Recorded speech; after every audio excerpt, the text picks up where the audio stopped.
back to the channel, everyone, where we go in search of wildlife photography. I'm Doug Wallace for the Wildlife Gallery.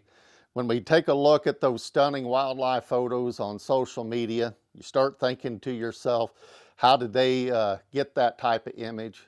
Well, if you look closely, a lot of them, it's going to be in really, really good light. And that's what we're going to talk about today, the different types of light that you as a wildlife photographer, especially a beginning wildlife photographer, is going to encounter those different types of light. And I really believe once you understand the different types of light that you're going to encounter, things are going to get a whole lot easier for you. I don't mean it to sound like it's going to be easy, kind of like you know, the old saying, how do you eat an elephant? Well, one step at a time. And that's what I want to do today. I kind of want to break it down, just talk about from a beginner side, the different types of light, how that can elevate your photograph. And in the last video, I talked about how light can dictate the type of settings that you have. If you haven't seen that video, I'll put a link to it up here. But today we're talking about different types of light for wildlife photography, and we're only talking about how that pertains to wildlife photography. I don't do any other type of photography. I only do wildlife. I don't do any other type of genre. There's other types of lighting out there as well, like side lighting and backlighting. We're not talking about any of those today either. We're going to talk about the different types of light, when you can encounter them, what type of species you may encounter or may be best to go out and photograph on those types of days. We're going to talk about my very favorite time to go out and photograph as well. And we're talking about directional light, where the light is coming from behind us, lighting up our subject and giving us the most detail we can have out of that subject. And if we can get very close and get eye level, just going to elevate that photograph even more. But the first type of light that we're going to deal with as wildlife photographers is what's called blue hour. Really not an hour either there, guys. We're talking about that time frame where there's just enough light for our eyes to make out detail to about sunrise. If you're a hunter, you know that most hunting regulations allow you to shoot a half hour before sunrise. That's going to be blue hour there. And when it comes to wildlife photography, even though we can see pretty good detail with our eyes, our cameras are going to struggle with enough light. You're probably going to deal with very slow shutter speeds. The widest aperture you can get, 2.8 really shines in this hour here, and you're going to probably deal with high ISOs as well. But that's the blue hour there. We're talking about that time frame prior to sunrise. And, you know, it's a really good time to shoot birds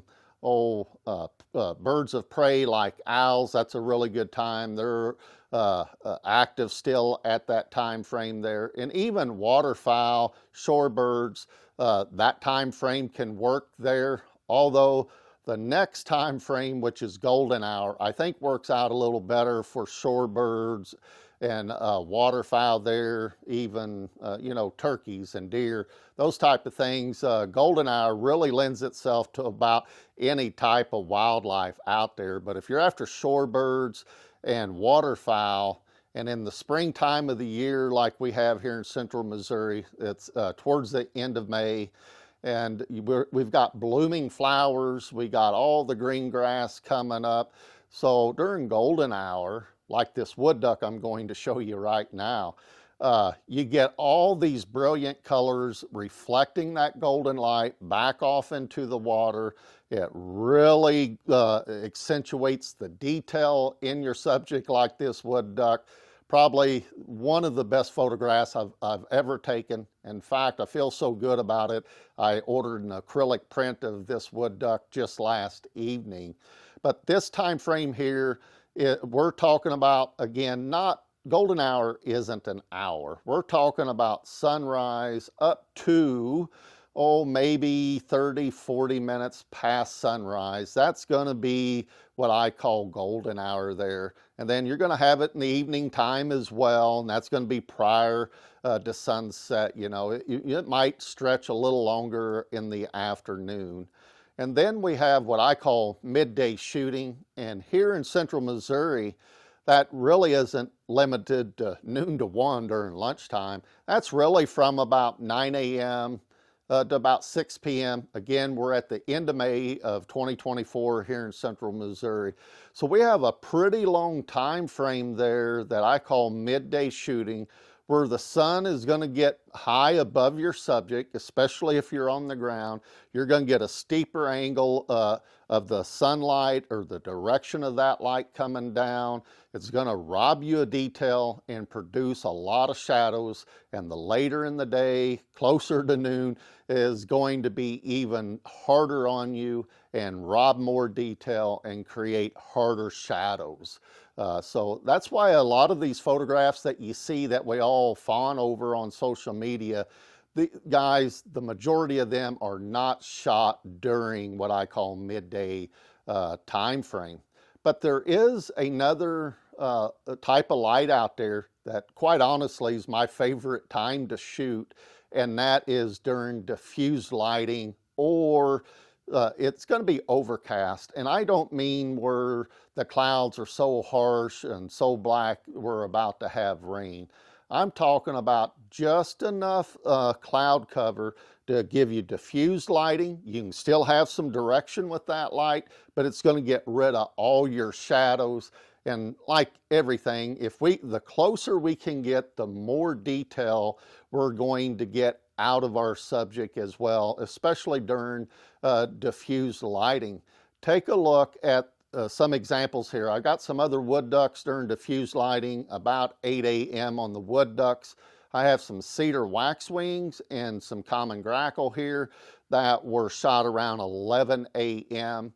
And on the cedar waxwings, the common grackle, you're going to notice some directional light, even though it is diffused light.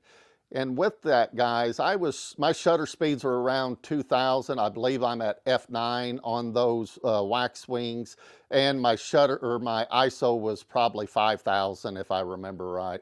But as you can see, there's plenty of light here. I'm only about 30 feet away from them. They're feeding in this mulberry tree. I've got the Holy Grail wildlife lens. I got my 1.4 extender on it. So I have a 840 millimeter on my R5, but I'm in diffused lighting. And these are, in my opinion, just really good photographs. About the only thing I had to do in post-processing, I took my shadow slider, took it down to like a -8, and I just shadowed the edges and the top there a little bit to accentuate the light coming in. And as you can see, there's lots of detail in the mulberry tree, lots of detail in the cedar waxwing and the common grackle there. But this is during diffused lighting about 11 a.m. of the morning time. And that's what I like about diffused lighting is you don't have to be up at 4 a.m. to get out someplace. You're not going to get all that color in the water if you're chasing shorebirds or waterfowl.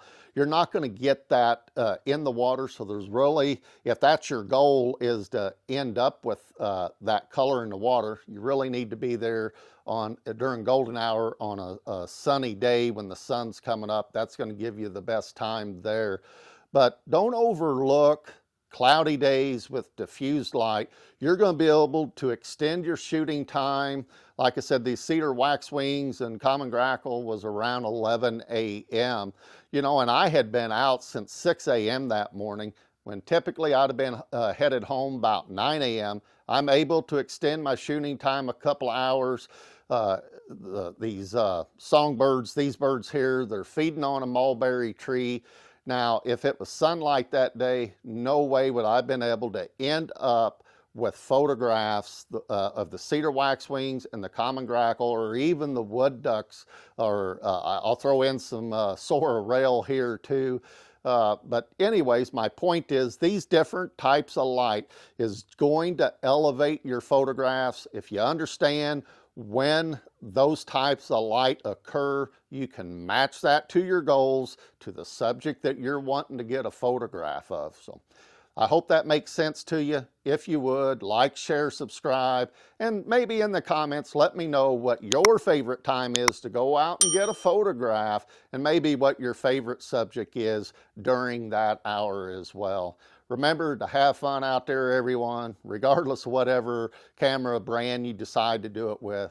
Have fun, be safe. I'm positive somebody at home would like to see you again.